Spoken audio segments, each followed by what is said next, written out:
Subscribe कीजिए royal teacher को education संबंधी न्यूज़ तुरंत पाने के लिए।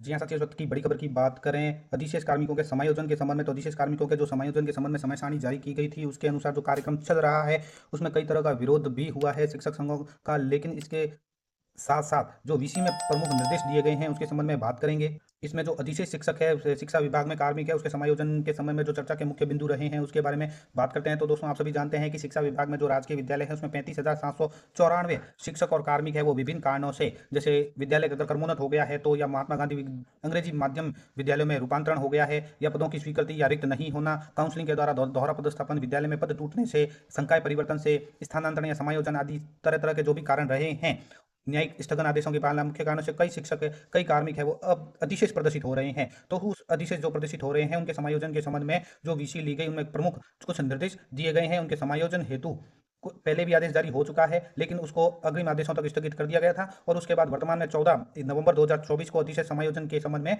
दिशा निर्देश और कार्यक्रम भी जारी किया गया। तो कार्यक्रम आप सभी को पता है, समायोजन की प्रक्रिया का विवरण भी आपको पता है, और इन सभी की जो निर्धारित तिथियां थी उन सभी से भी आप अवगत हैं। तो इसके बाद जो अब लास्ट में आता है प्रारंभिक और माध्यमिक शिक्षा विभाग द्वारा पदस्थापन आदेश जारी करना, वो 6 दिसंबर 2024 तक रहेगा। तो इसी के साथ साथ अधिशेष कार्मिकों के समायोजन से संबंधित कुछ फैक्ट जारी किए गए हैं कि किन कार्मिकों को अधिशेष माना जाएगा, उनका समायोजन किस तरह से किया जाएगा। तो यहाँ पे कुछ फैक्ट जारी किए गए हैं जो आप हम सभी मिलकर देखते हैं। तो प्रश्न और की जाने वाली कार्रवाई का विवरण यहाँ पे दिया गया है, जिसमें आप सभी लगभग संतुष्ट हो जाएंगे कि आपका प्रश्न क्या है और आपके ऊपर क्या कार्रवाई होने वाली है अगर आप अधिशेष है तो। जैसे जैसे कोई कार्मिक है कि विधवा, परित्यक्ता और गंभीर बीमार कार्मिक अधिशेष होने पर क्या किया जाना है, तो उसके संबंध में बताया है कि यदि कनिष्ठ होने के कारण अधिशेष होने वाला कार्मिक समय विशिष्ट श्रेणी में आता है, जैसे विधवा, परित्यक्ता, दृष्टिहीन, दोनों पैरों से दिव्यांग, गंभीर बीमारी से ग्रसित है अगर, तो ये गंभीर बीमारी भी यहाँ पे दी गई है। इस स्थिति में उनको यथावत रखते हुए शेष में से कनिष्ठ शिक्षक या कार्मिक को अधिशेष माना जाना है। तो बहुत ही बड़ी बात यहाँ पे कह दी गई है कि अगर कोई विधवा, परित्यक्ता, गंभीर बीमार कार्मिक है और वो अधिशेष हो रहा है तो उनको अधिशेष नहीं मानते हुए उनको यथावत रखा जाएगा, और शेष कार्मिकों को, शेष में से जो भी कनिष्ठतम है उस शिक्षक या कार्मिक को अधिशेष माना जाएगा। इसी तरह एक और प्रश्न है, यानी कि प्रश्न तो बहुत तरह के हैं जो आप सभी के काम के हैं। टीएसपी से नॉन टीएसपी क्षेत्र में पद विरुद्ध समायोजन किए गए हैं। क्योंकि वर्तमान में पद अधिक रिक्त नहीं होने से समायोजन पर दुरुस्त पद स्थापन होने पर न्यायालय प्रकरण की स्थिति की संभावना बनती है। तो ऐसी स्थिति में क्या है कि यदि किसी विद्यालय में शिक्षक स्वीकृत पद के विरुद्ध सक्षम आदेशों से पदस्थापित है तो उन्हें अधिशेष नहीं माना जाना है। ऐसे कार्मिक जिनका वेतन अन्य विद्यालय या पद से आहरित किया जा रहा है उनके अलावा किसी को अधिशेष नहीं माना जाना है। तो ये बहुत ही बड़ी बात यहाँ पे कह दी गई है, किनको अधिशेष माना जाएगा, किनको नहीं माना जाएगा। दोस्तों, वीडियो को अंत तक जरूर देखें, बहुत ही मोस्ट इंपोर्टेंट प्रश्न और उसके ऊपर की जाने वाली कार्रवाई इसमें शामिल की गई है। आप सभी के लिए अति आवश्यक है जानना कि पद विरुद्ध पदस्थापित जो भी कार्मिक है उनको अधिशेष की श्रेणी में रखा जाना है या नहीं। तो यदि किसी विद्यालय में शिक्षक स्वीकृत पद के विरुद्ध सक्षम आदेशों से पदस्थापित है तो उन्हें अधिशेष नहीं माना जाना है। ऐसे कार्मिक जिनका वेतन अन्य विद्यालय और पद से आहरित किया जा रहा है उनके अलावा किसी को अधिशेष नहीं माना जाना है। इसी तरह प्रश्न पूछा जाता है कि हिंदी माध्यम में जो विद्यालय क्रमोन्नत विद्यालयों में से कुछ विद्यालयों में आईएफएमएस व शाला दर्पण पर पद स्वीकृत कर दिए गए हैं तथा कुछ विद्यालय में पद स्वीकृत नहीं किए गए हैं। जारी निर्देश स्पष्ट अधिशेष कार्मिकों के पहचान के बिंदु संख्या 7 प्रारंभिक या माध्यमिक शिक्षा के विद्यालय में स्वीकृत अथवा पदों अथवा मानदंडानुसार स्वीकृत योग्य से अधिक पदस्थापित कार्मिक शिक्षक अधिशेष होंगे। ये जो जारी निर्देश दिए गए थे उसके अनुसार ऐसी स्थिति में यदि शासन के पत्रांक 30/4/2015 की पालना में कार्रवाई की जाती है तो पद स्वीकृति में भिन्नता आ रही है। वर्तमान में विद्यालयों में वरिष्ठ अध्यापक के 6 पद, अध्यापक लेवल 2 के अंग्रेजी एवं गणित विज्ञान एवं अध्यापक लेवल 1 के 2 पद स्वीकृत है, और 30/4/2015 की पालना में मानदंडानुसार 1 से 12 तक जो विद्यालय संचालित है उच्च माध्यमिक विद्यालय और जहां कला संकाय संचालित है वहां वरिष्ठ अध्यापक के 3 पद, गणित विज्ञान और तृतीय भाषा लेवल 2 के भी 3 पद, सामाजिक विज्ञान, हिंदी और अंग्रेजी के स्वीकृत होते हैं। ऐसी स्थिति में समकक्ष विद्यालयों में विरोधाभास की स्थिति उत्पन्न हो रही है। तो ऐसे में क्या किया जा सकता है, तो यहाँ पे बताया है कि विद्यालयों में पदों के निर्धारण हेतु जो दिशा निर्देश जारी किए गए थे 30/4/15 का, उसके अनुसार वर्तमान में विद्यालय में स्वीकृत पदों की समीक्षा अथवा पदों का पुनर्निर्धारण नहीं किया जाना है। वर्तमान प्रक्रिया में स्वीकृत पदों के आधार पर ही अधिशेष की पहचान एवं समायोजन की कार्रवाई की जानी है। स्वीकृत पदों में से किसी भी स्थिति में परिवर्तन, कम या अधिक या विषय परिवर्तन नहीं करना है। और इसके अलावा नव क्रमोन्नत विद्यालय जहां न्यूनतम पद 2015 के अनुसार स्वीकृत होना शेष है, केवल वहीं पद स्वीकृत न होने के बावजूद उन्हें स्वीकृत मानते हुए अधिशेष पहचान व समायोजन किया जाना है। और यदि किसी विद्यालय में शिक्षक स्वीकृत पद के विरुद्ध समकक्ष आदेशों से पदस्थापित है तो उन्हें अधिशेष नहीं माना जाना है। ये मैंने पहले भी आपको वीडियो में बताया। इसी तरह अंग्रेजी माध्यम महात्मा गांधी राजकीय विद्यालय में जिन विद्यालय में कक्षा 9 में अंग्रेजी माध्यम है, उन विद्यालय में पूर्व कार्यरत प्रधानाचार्य एवं वरिष्ठ अध्यापक जो कि चयनित नहीं है को अधिशेष दर्शाया जाए अथवा नहीं। तो यहाँ पे उन्होंने बताया है कि जब तक चयनित कार्मिक नहीं आए तब तक वे यथावत कार्यरत रहेंगे। और बिंदु संख्या 2 फर्स्ट व अंग्रेजी माध्यम विद्यालयों के संबंध में दिशा निर्देश 2019 के अनुसार रहेगा और अंग्रेजी माध्यम विद्यालयों हेतु शिक्षकों कार्मिकों के चयन के उपरांत कार्यग्रहण के पश्चात ही उन विद्यालयों में पहले से कार्यरत समकक्ष अचयनित शिक्षक कार्मिक को अधिशेष माना जाएगा। इसके अलावा अधिशेष कार्मिकों के समायोजन करते समय यदि संबंधित विषय जैसे अध्यापक लेवल 2 हिंदी सामाजिक विज्ञान संस्कृत के कार्मिक अधिशेष हो और रिक्तियों की संख्या राजस्व गांव ब्लॉक जिला में कम हो तो ऐसी स्थिति में समायोजन का आधार क्या रखा जाएगा? क्या ऐसी स्थिति में अधिशेष कार्मिकों को माध्यमिक शिक्षा में आवश्यकता अनुसार समायोजन उपरांत 6D चयनित कार्मिकों को प्रारंभिक को सुपुर्द किया जाए अथवा नहीं? पदस्थापन की कार्रवाई काउंसलिंग से की जाए नहीं, यानी इनका उल्लेख नहीं है। तो यहाँ पे उन्होंने ये भी बताया है कि दिशा निर्देश के पत्र क्रमांक जो 2024 के अनुसार सामान्य निर्देश थर्ड का बिंदु संख्या 3 और 4 के अनुसार कार्रवाई की जाएगी, जिसमें अध्यापक लेवल 1 और 2 के जिले और वरिष्ठ अध्यापक के मंडल में ही अधिशेष होने पर प्रखंड निदेशालय को भिजवाएं, काउंसलिंग नहीं की जानी है। और बिंदु संख्या थर्ड में माध्यमिक शिक्षा विभाग में विद्यालय में अधिशेष कार्मिकों का समायोजन उसी स्पष्ट रिक्त पद और विषय पर उनके मूल पद के अनुसार ही माध्यमिक शिक्षा के विद्यालय में किया जाए। अन्य पद अन्य विषय के विरुद्ध पदस्थापन कतई नहीं किया जाए। माध्यमिक शिक्षा विभाग के विद्यालयों में रिक्त पद नहीं रहने की स्थिति में प्रारंभिक शिक्षा के विद्यालय में समायोजन की कार्रवाई की जाएगी। और जिन अध्यापकों में की यानी लेवल 1 और 2 की उक्त नियम 6(3) के तहत शिक्षा विभाग में लिए जाने की कार्रवाई की जा चुकी है, उन्हें अनिवार्यतः माध्यमिक शिक्षा विभाग के विद्यालय में ही लगाया जाएगा। और यदि जिले में माध्यमिक शिक्षा विभाग के अधीन विद्यालयों में रिक्त पद नहीं है तो उन्हें प्रारंभिक शिक्षा विभाग के विद्यालय में लगाया जाएगा। इसी तरह जो शिक्षक या कार्मिक ब्लॉक में रिक्त पदों के अनुपात में अधिशेष कार्मिकों की संख्या अधिक होने पर ब्लॉक में समायोजन किस आधार पर, ब्लॉक में कार्यग्रहण तिथि या विद्यालय में कार्यग्रहण तिथि पर किया जाएगा? तो यहाँ पे भी उन्होंने बताया कि विद्यालय में अधिशेष कार्मिकों में से जो ब्लॉक में कनिष्ठ है उसका समायोजन किया जाना है। जो ब्लॉक में, ध्यान से सुनिए इसको, विद्यालय में अधिशेष कार्मिकों में से जो ब्लॉक में सबसे कनिष्ठ है उसका समायोजन किया जाना है 2024 के सामान्य बिंदु संख्या 1 के अनुसार। यदि कार्यग्रहण तिथि समान है इसमें भी तो जिनकी सेवा अवधि कम है उनको अधिशेष मानते हुए समायोजित किया जाना है। नियुक्ति तिथि और कार्यग्रहण तिथि समान होने पर अधिक आयु वाला वही और कम आयु वाला अधिशेष माना जाना है। और महात्मा गांधी विद्यालय में कार्मिक और अन्य जिलों में कार्यरत होने की स्थिति में अधिशेष होने पर किस जिले में पदस्थापन किया जाएगा? तो 24 के बिंदु संख्या 3 में बिंदु 2 के अनुसार यदि कार्मिक का वर्तमान कार्यरत जिले में समायोजित नहीं हो पा रहा है तो प्रखंड निदेशालय को भेजना है। अंग्रेजी माध्यम विद्यालय हेतु अचयनित शिक्षक कार्मिकों को अंग्रेजी माध्यम विद्यालयों में केवल तभी लगाया जाएगा जबकि हिंदी माध्यम विद्यालयों में पद रिक्त नहीं हो। यह समायोजन केवल चयनित शिक्षक कार्मिक के उपलब्ध होने के तक के लिए ही किया जाएगा। इसी तरह विद्यालय में माननीय न्यायालय स्थगन के उपरांत कार्मिक पुनः कार्यग्रहण करने पर वर्तमान में माननीय न्यायालय द्वारा स्थगन खारिज करते हुए विभाग को कार्रवाई हेतु निर्देशित करने पर अधिशेष किस कार्मिक को माना जाएगा? तो माननीय न्यायालय में प्रकरण निष्पादित हो चुका है, सामान्य प्रक्रिया से समायोजित किया जाना है। और प्रारंभिक शिक्षा विभाग द्वारा तृतीय श्रेणी अध्यापक भर्ती 22 के तहत सीधे ही माध्यमिक शिक्षा के विद्यालय में पदस्थापन किए जाने के कारण इन्हें अधिशेष किया जाना है अथवा नहीं? तो जिनका पदस्थापन रिक्त पद के विरुद्ध सक्षम आदेशों द्वारा किया गया है ऐसे किसी भी कार्मिक को अधिशेष नहीं माना जाना है। मंत्रालय कार्मिकों के संबंध में भी इन्होंने बताया है कि मंत्रालय संवर्ग के अधिशेष कार्मिकों की पहचान करते समय वित्त विभाग राजस्थान सरकार के जो आदेश जारी किया गया था 22-23 जयपुर के दिनांक 25/5/2022 की पालना की जानी है। और सुनिश्चित किए जाने हेतु आपको टिप्पणी में अंकित है कि मंत्रालय संवर्ग के उपरोक्तानुसार सर्जित पदों में पूर्व में ही किसी पद पर अधिक कार्मिक कार्यरत है तो सर्जित पदों के अतिरिक्त पदों को अस्थायी रूप से सर्जित माना जाएगा तथा जैसे पदोन्नति सेवानिवृत्ति से पद रिक्त होंगे अस्थायी रूप से सर्जित पद स्वतः ही समाप्त माने जाएंगे। ऐसी स्थिति में मंत्रालय सेवा के कार्मिकों को अधिशेष माना जाएगा या नहीं? तो इनमें भी इन्होंने बताया कि स्पष्ट अधिशेष कार्मिकों की पहचान के बिंदु संख्या 10 के अनुसार किया जाएगा। मंत्रालय संवर्ग के अधिशेष कार्मिकों की पहचान करते समय इस आदेश की पालना सुनिश्चित की जाए। और 6(3) की सूची 31 मार्च 2015 तक बनी हुई है, आगे निर्धारित नहीं किया गया है जिला शिक्षा प्रारंभिक द्वारा। तो इनमें बताया गया है कि वर्तमान में अधिशेष कार्मिकों का समायोजन किया जाना है, इसके अतिरिक्त कोई कार्यवाही नहीं की जानी है।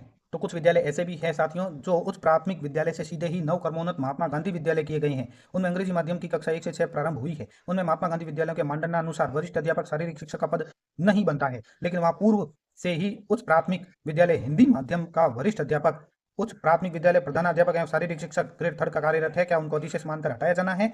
यह स्थिति स्पष्ट नहीं है। तो यहाँ पे स्थिति उन्होंने बताया है कि पूर्व में कार्यरत कार्मिक तभी अधिशेष होगा जब उस पद पर चयनित कार्मिक कार्य ग्रहण करता है। वर्तमान में इनको अधिशेष नहीं मानना है। और बिंदु संख्या 2 के अनुसार जब तक चयनित कार्मिक नहीं आए तब तक वे कार्यरत यथावत कार्य करते रहेंगे और अंग्रेजी माध्यम विद्यालयों के संबंध में दिशा निर्देश 2019 के अनुसार रहेगा और अंग्रेजी माध्यम विद्यालय हेतु शिक्षकों कार्मिकों के चयन के उपरांत कार्यगण के पश्चात ही उन विद्यालयों में पहले से कार्यरत समकक्ष अचयनित शिक्षकों कार्मिकों को अधिशेष माना जाएगा। और नव कर्मोन्नत विद्यालयों में कार्यरत प्रारंभिक सेटअप के कार्यरत समस्त कार्मिक अधिशेष होंगे या नहीं, यानी नव कर्मोन्नत जो भी विद्यालय है उनमें जो प्रारंभिक शिक्षा के सेटअप के जो कार्मिक कार्यरत है उनको अधिशेष माना जाना है या नहीं, तो स्पष्ट है कि नहीं। दिशा निर्देश 24 के अनुसार ही अधिशेष की पहचान कर समायोजन योग्य का समायोजन किया जाए। इसी के साथ साथ कर्मोन्नत उच्च माध्यमिक में पदों का निर्धारण किस आधार पर करना है। शासन के पत्र क्रमांक 2015 के अनुसार माध्यमिक और उच्च माध्यमिक पदों हेतु पदों का निर्धारण अलग अलग है। वर्तमान में राज्य में माध्यमिक के स्थान पर उच्च माध्यमिक विद्यालय है और IFMS द्वारा पदों की स्वीकृति अधिकतर विद्यालय में माध्यमिक के अनुसार L2 विज्ञान गणित और अंग्रेजी का पद है। उच्च माध्यमिक अनुसार अधिकांश कला संकाय सामाजिक हिंदी और अंग्रेजी का पद है। किसके अनुसार अधिशेष मानना है, दोनों में भिन्नता के कारण अलग अलग विषय के कार्मिक सरप्लस हो रहे हैं, तो IFMS के अनुसार माने या इनके अनुसार। तो इसमें भी इन्होंने बताया है कि जो पद वर्तमान में IFMS या शाला दर्पण पर स्वीकृत है उसी के अनुसार कार्य किया जाना है। पुनः गणना पुनः निर्धारण का कार्य नहीं किया जाना है। तो शाला दर्पण और IFMS में जो पद स्वीकृत है उसी के अनुसार आपको कार्यवाही करनी है। और अगर कोई न्यायालय प्रकरण में कनिष्ठ कार्मिक द्वारा कोर्ट स्टे ले रखा है तो उसको उसके स्थान पर वरिष्ठ कार्मिक को अधिशेष मान का समायोजन किया जाना है। न्यायिक प्रकरण है तो इसमें भी बताया है कि जो 14 नवंबर 2024 को दिशा निर्देश जारी किए गए, इसमें कार्मिकों की पहचान के संबंध में बिंदु संख्या 9 के अनुसार किया जाना है। इसमें आदेश माननीय न्यायालय के अंतिम आदेश के अधीन किए जाएंगे। न्यायिक प्रकरण में स्थगन प्राप्त जो भी शिक्षक या कार्मिक है को अधिशेष नहीं माना जाए। इस कारण से संबंधित पद पर अन्य पदस्थापित शिक्षक कार्मिक को अधिशेष होंगे। इसके अलावा और भी कई तरह के इसमें प्रश्न है, जिसमें विद्यालय में वरिष्ठ शारीरिक शिक्षक पद स्वीकृत है लेकिन चयन प्रक्रिया से पद नहीं भरा गया है। उक्त विद्यालय में प्रबोधक शारीरिक शिक्षक कार्यरत है, क्या बिंदु संख्या 2 के अनुसार किस उपबिंदु 8 या 1 के अनुसार कार्रवाई की जाएगी। इसमें उन्होंने बताया कि माध्यमिक शिक्षा विभाग के विद्यालयों में पदस्थापित जो कार्मिक है यथा वरिष्ठ प्रबोधक, वरिष्ठ शिक्षाकर्मी, पंचायत शिक्षक, कनिष्ठ शिक्षक, पैरा टीचर, ट्रेनी टीचर इत्यादि जिनके पद इन विद्यालय में नहीं होते हैं वे विभाग में अधिशेष माने जाएंगे। इसके अलावा दोस्तों एक और प्रश्न ये भी है कि जिन कर्मोन्नत विद्यालय में पद तो स्वीकृत हो गए हैं लेकिन वर्तमान समय में अधिशेष कार्मिकों का समायोजन नहीं होने पर वह रिक्त चलने पर प्रारंभिक शिक्षा विभाग द्वारा उक्त पद पर पदस्थापन कर दिया गया है, लेकिन अधिशेष शिक्षक जो पूर्व में इस विद्यालय से अधिशेष है का भी वही विषय और पद है को यथावत समायोजन किए जाने के निर्देश दिए हुए हैं, तो क्या प्रारंभिक शिक्षा विभाग द्वारा सीधी भर्ती से उक्त पद पर लगाया गया कार्मिक पुनः प्रारंभिक शिक्षा में लौटाया जाएगा या अधिशेष शिक्षक जो यथावत होने वाला था को अन्य विद्यालय में। तो यहाँ पे बताया कि पूर्व में कार्यरत जो कार्मिक है जो कि स्वीकृत के बाद नवीन पदस्थापन से लगा दिए गए कनिष्ठ को अधिशेष माना जाना है, माध्यमिक में लगाया जाना है। सामान्य प्रक्रिया से ही समायोजन की कार्रवाई की जाएगी। इसी तरह दोस्तों महात्मा गांधी विद्यालय में इस सत्र से कक्षा 6 संचालित हो गई है और हिंदी माध्यम के अध्यापक कार्यरत है, तो क्या अन्य महात्मा गांधी विद्यालयों से चयनित कार्मिक अधिशेष होते हैं तो उनको इस सत्र की कक्षा 6 संचालित विद्यालय में हिंदी माध्यम में कार्यरत अध्यापक के स्थान पर लगा सकते हैं। ऐसा करने से हिंदी माध्यम का अध्यापक अधिशेष होगा। तो यहाँ उन्होंने बताया है कि महात्मा गांधी विद्यालय से चयनित स्पष्ट अधिशेष को अन्य महात्मा गांधी विद्यालय में स्पष्ट रिक्त पद पर लगाया जाना है। यदि पूरे जिले में ही स्पष्ट रिक्त पद नहीं होने पर हिंदी माध्यम विद्यालय में लगाया जाना है, किंतु अंग्रेजी से हिंदी माध्यम परिवर्तन हेतु किए गए आदेशों की कार्योत्तर स्वीकृति निदेशालय से ली जानी है।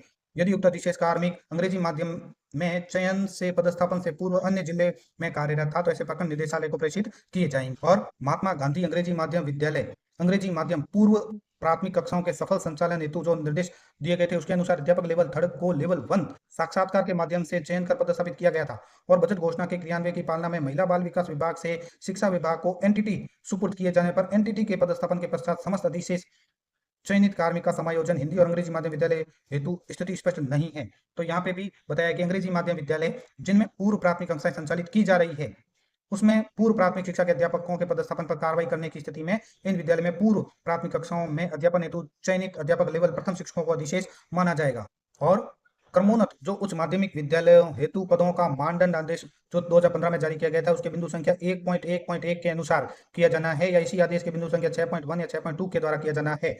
तो यहाँ पे 1.1 के अनुसार पद स्वीकृत माना जाए तो कोई वरिष्ठ का पद कम होने के कारण अधिशेष होता है, जबकि विद्यालय में व्याख्याता नहीं होने के कारण उस पद की आवश्यकता रहेगी।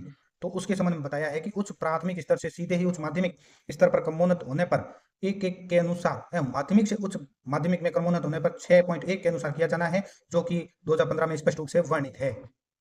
इसी तरह जिन कार्मिकों की 6(3) यानी 6D के तहत जिन अध्यापकों की कार्रवाई हो चुकी है उन्हें अनिवार्य माध्यमिक शिक्षा विभाग में लेना है, जबकि इसी क्रम में बिंदु संख्या 5 के 05 के तहत 2021 के नियम 6(3) के तहत जिन अध्यापकों की कार्रवाई नहीं हुई है उन्हें विभाग में पद शेष नहीं होने की स्थिति में ही अधिशेष मानना है। तो माध्यमिक शिक्षा विभाग में समायोजन योग्य सभी कार्मिकों का माध्यमिक शिक्षा के विद्यालय में ही समायोजन करना है, चाहे उसकी 6(3) की स्थिति कार्रवाई नहीं हुई हो। माध्यमिक शिक्षा में पद रिक्त नहीं होने की स्थिति में उन्हें प्रारंभिक शिक्षा में लौटाना है। और प्रारंभिक शिक्षा विभाग में नई भर्ती 2023 में उच्च माध्यमिक विद्यालय में लेवल 1 और लेवल 2 के अध्यापकों का पदस्थापन कर दिया गया है एवं इन विद्यालय में पदों का पदस्थापित है। इनमें कई विद्यालय क्रमोन्नत होकर मिडिल से उच्च माध्यमिक हुए हैं। यहाँ पर प्राथमिक विद्यालय के अध्यापक कार्यरत है जो 2023 में पदस्थापित कार्मिकों से वरिष्ठ है एवं अधिशेष टैब में दर्शाए जा रहे हैं। इनमें से उच्च माध्यमिक विद्यालय में स्वीकृत लेवल 1 और 2 पर किसका समायोजन होगा? पूर्व में कार्यरत मिडिल या नई भर्ती 2023 के कार्मिकों का। तो इसमें बताया कि निर्देशानुसार कनिष्ठ कार्मिक हटेगा। इसी के साथ साथ नव क्रमोन्नत विद्यालय में 32 शारीरिक शिक्षा अध्यापक कार्यरत है। 2015 के परिपत्र के अनुसार शारीरिक शिक्षक ग्रेड सेकंड और फर्स्ट ग्रेड बनते हैं। जिले में कुल 25 शारीरिक शिक्षा अध्यापक के पद रिक्त है, जिनको भरने के उपरांत भी 7 शारीरिक शिक्षा अध्यापक अधिशेष हो रहे हैं। तो उसका समायोजन कैसे किया जाएगा? तो 2015 का परिपत्र है, उसके अनुसार स्वीकृत माने जाने हैं। इसके बावजूद भी अगर जिले में अधिशेष है तो प्रखंड निदेशालय को आपको भिजवाना है। और नव क्रमोन्नत विद्यालय में प्रारंभिक शिक्षा के लेवल 1 लेवल 2 के ऐसे शिक्षक जिनका समायोजन उसी विद्यालय में किया जाना संभव नहीं होने पर क्या उन्हें माध्यमिक शिक्षा के अन्य विद्यालय में लगाया जाना है अथवा प्रारंभिक को लौटाना है? तो माध्यमिक शिक्षा में रिक्त पद नहीं होने की स्थिति में कार्मिकों को प्रारंभिक शिक्षा में सौंपा जाना है। और माननीय न्यायालय द्वारा स्थगन प्राप्त कार्मिकों, जिन कार्मिकों के स्थगन पर माननीय न्यायालय द्वारा अंतिम आदेश जारी कर नए स्थानांतरण आदेश पारित करने की स्वतंत्रता प्रदान की गई है, ऐसे में किसे अधिशेष किया जाना है? तो न्यायालय का प्रकरण आप सभी जानते हैं कि निस्तारित हो चुका है। सामान्य प्रक्रिया से सबका समायोजन किया जाना है। और शहरी क्षेत्र में जो पूर्व प्राथमिक अध्यापक अधिशेष हुए हैं उन्हें शहरी क्षेत्र के अंग्रेजी माध्यम विद्यालय में रिक्त पद नहीं होने की दशा में ग्रामीण क्षेत्र में किस वरिष्ठता क्रम में पदस्थापित किया जाएगा? तो बिंदु संख्या 15 के सामान्य प्रक्रिया से कनिष्ठ कार्मिक को प्राथमिकता से अधिशेष किया जाना है। और एनटीटी के अधिशेष शहरी क्षेत्र के पद रिक्त नहीं होने की स्थिति में उसी ब्लॉक के नजदीकी एमजीजीएस विद्यालय में पदस्थापन किया जाए। उसी ब्लॉक में पद रिक्त नहीं होने पर नजदीकी ब्लॉक में रिक्त पद पर समायोजन किया जाए। तो दोस्तों ये थे कुछ समायोजन के संबंध में निर्देश। उम्मीद है दोस्तों ये वीडियो आपको पसंद आई होगी। वीडियो पसंद आए तो जरूर लाइक शेयर और सब्सक्राइब कीजिए। पास में आने वाले घंटी के बटन को जरूर दबाएं एजुकेशन संबंधी न्यूज तुरंत पाने के लिए।